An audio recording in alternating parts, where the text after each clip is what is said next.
سلامونه دوستانو، په دې هیله چې ټول به راته روغ او جوړ یاست. نن په ایشیا جام کې د افغانستان 19 کلنه لوبډله د هندوستان لوبډلې سره مخ شوله چې د هندوستان لوبډلمشر د لوبې ټاس وګټي. په خپله د توپ اچونې پرېکړه وکړله.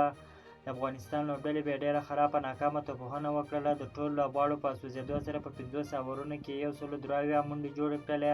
د افغانستان لوبډلې په ګډه جمشید زدران 43 منډې جوړ کړې، یونس زدران 46 منډې جوړ کړې، نعمان شاه 25 منډې جوړ کړې. نور لوبغاړي ونه توانېدله چې د هندوستان پر وړاندې ستر هدف کښېږدي. ټول لوبډله په 102 منډو باندې وسوځېدله. د هندوستان بالرانو په دغه لوبه کې ډېره خوندوره په زړه پورې توپ اچونه وکړله چې دوه بالرانو درې لوبغاړي وسوځول، یوه بیا دوه لوبغاړي وسوځول، نور دوه بیا یو لوبغاړي وسوځول. که مو چیرې دغه ویډیو خوښ شوې ده په چینل کې نوي یاست نو حتما مو چینل هم درسره سبسکرایب کړئ. که مو د فیسبوک پیج تر اوسه نه یې فالو کړی نو حتما مو فیسبوک پیج هم درسره فالو کړئ. تر بلې ویډیو پورې د الله په امان.